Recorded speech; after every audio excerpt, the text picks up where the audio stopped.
Dan waktu itu aku tinggal di daerah Muhammad Toha.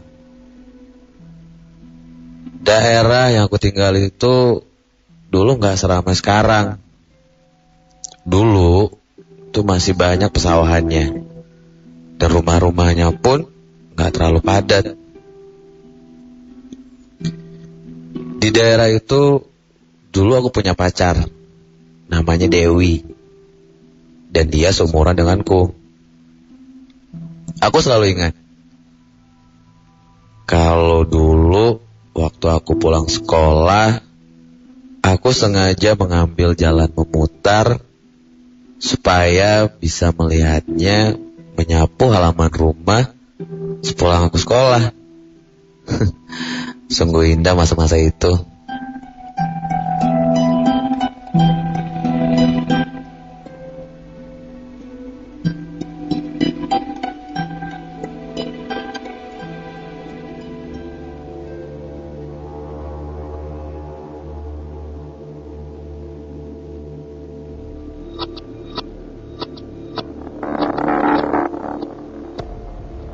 Singkat cerita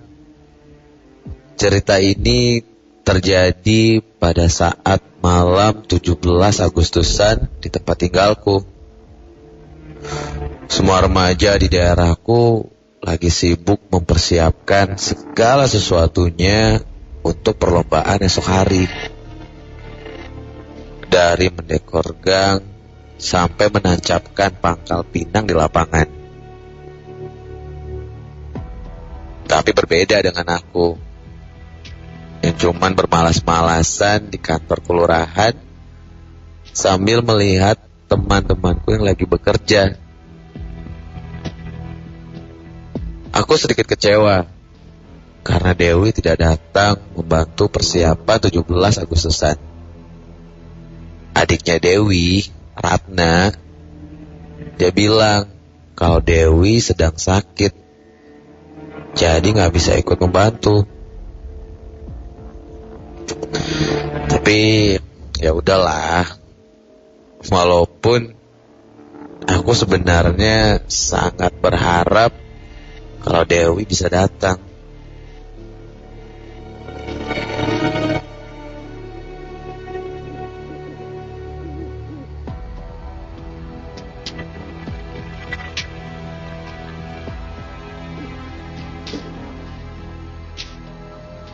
Malam semakin larut dan tak terasa udah jam 1 pagi. Karena merasa gak enak dengan teman-teman yang masih kerja, aku pun segera pamit untuk pulang. Lagi pula sepertinya mataku sudah mengantuk.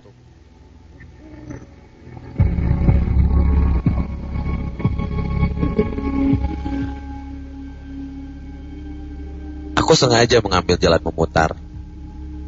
Niatku untuk menjenguk Dewi sebelum pulang. Walaupun aku berpikir sepertinya gak mungkin juga ya kalau Dewi masih bangun. Lagian ini kan udah terlalu malam. Tapi ya siapa tahu keluarganya masih belum tidur. Soalnya kan besok 17 Agustusan pasti masih rame. Apalagi ayahnya Dewi adalah ketua RW-nya.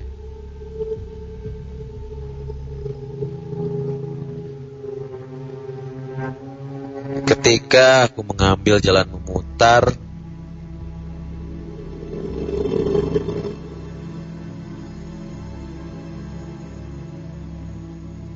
tiba-tiba dari ujung gang rumah Dewi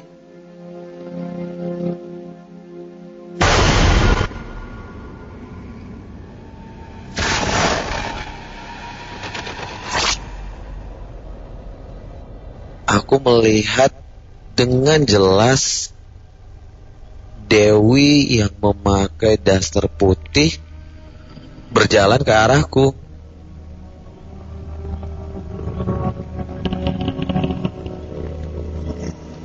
Aku yang masih heran mencoba memperjelas pandanganku. Tapi itu memang Dewi. Jarak semakin dekat dan kulihat Dewi hanya menunduk dan tidak melihat ke arahku. Kemudian aku memberanikan untuk bertanya, "Wi, mau kemana malam-malam kayak gini? Lagian, bukannya kamu sakit?"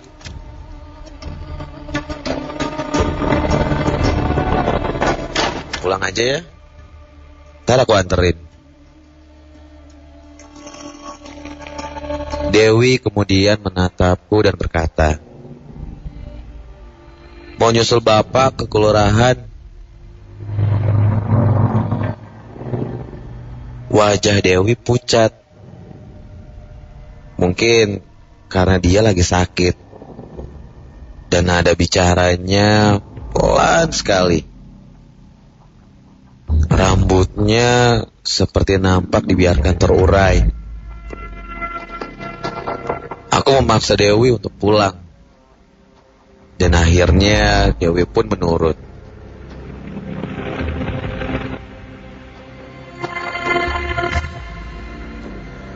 Belum sampai di ujung gang, tiba-tiba saja dengan nada lirih, Dewi memintaku untuk menggendongnya.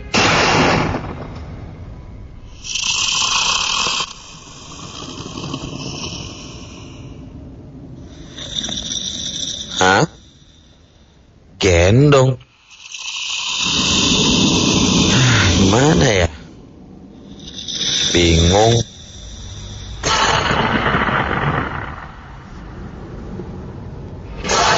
Aku malu kalau nanti sampai ada teman-temanku yang melihat. Lagian, aku harus lewat depan gang kalau mau mengantar Dewi. Dan pastinya terlihat oleh anak-anak yang lainnya.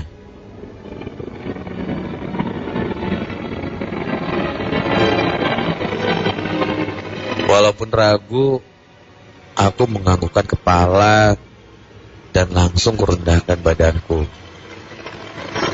Kemudian Dewi memegang leherku dan aku mulai berjalan sambil menggendong Dewi.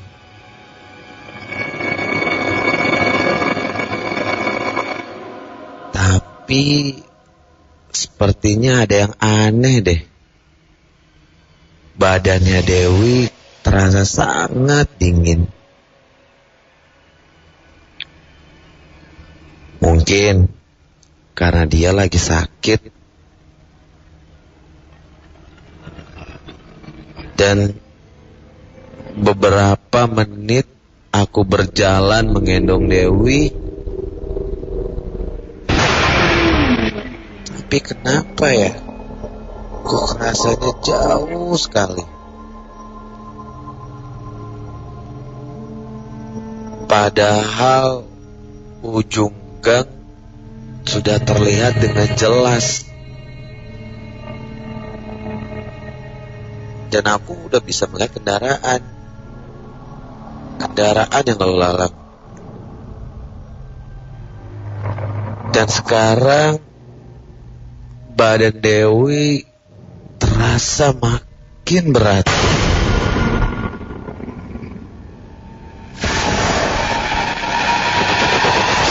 Karena lelah, maka aku pun bertanya sama Dewi,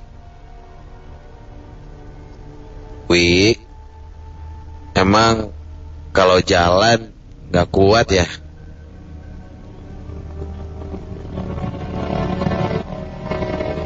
Tak ada jawaban dari Dewi. Tiba-tiba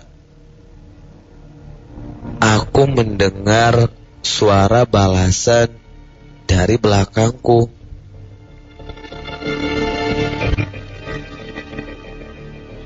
"Emang berat ya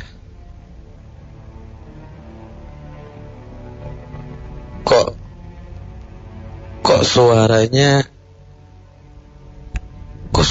Dewi kok tiba-tiba berubah. Bukan seperti suara Dewi yang aku kenal.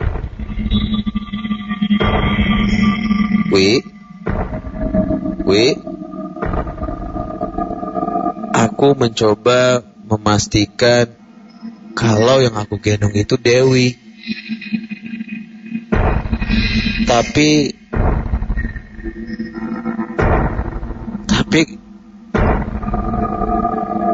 kenapa berat ya gendong aku?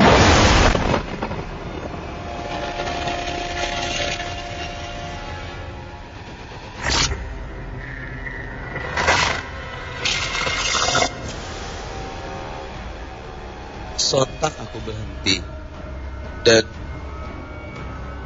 aku melihat ke arah leherku dan tangan yang memelukku sekarang kok berubah, lebih putih dan kukunya hitam dan panjang. Ini kan bukan tangannya Dewi yang tadi aku lihat. Aku berusaha melihat ke belakang dan selintas aku melihat sesuatu seperti kain berwarna merah menjuntai di samping. Dengan penasaran, pelan-pelan aku memalingkan mukaku ke belakang.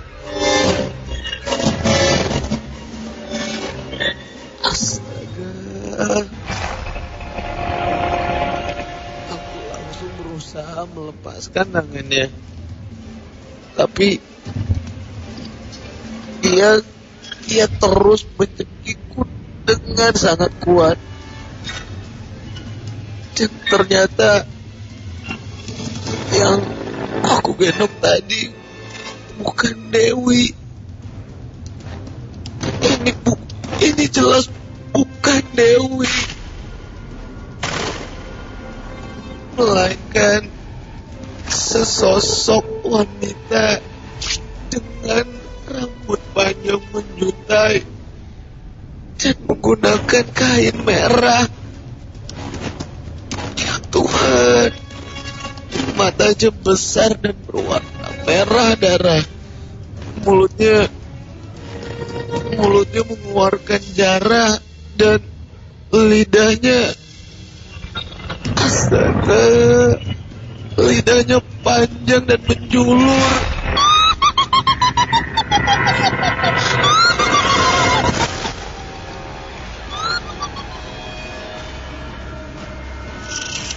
Aku berusaha melepaskan tangannya yang masih mengalungi leherku dan yang paling mengerikan, astaga, lidahnya menjilat-jilat telingaku. Aku panik, makhluk apa ini ya Tuhan? Sambil tertawa cekikikan, ia terus menjilati kupingku. Di tengah kepanikan itu, tiba-tiba aku melihat Adi dan Reno berjalan ke arahku. Aku segera berteriak, tapi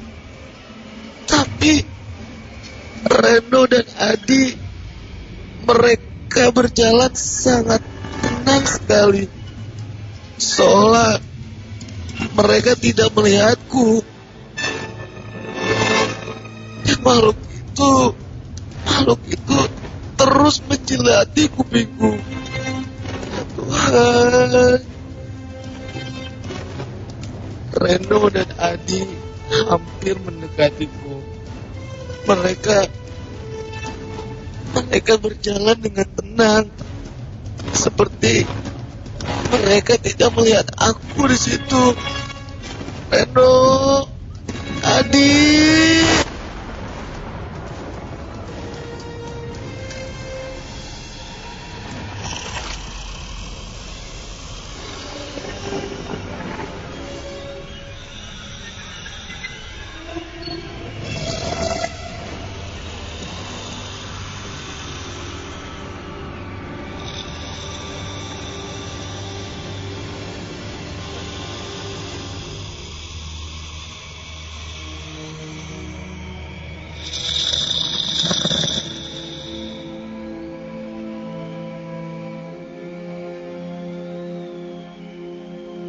Ketika semuanya gelap dan aku tidak ingat apa-apa lagi.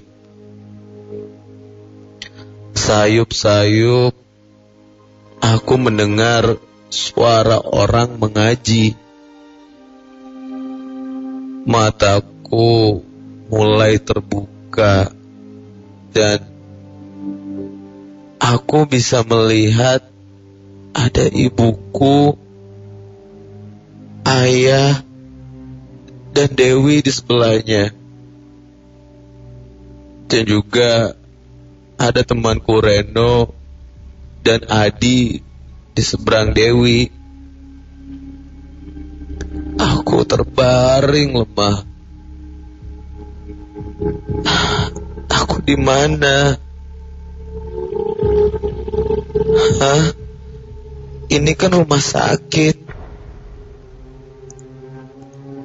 Seketika itu, kemudian ibuku menangis dan memelukku dengan erat. Dewi menyodorkan aku minum.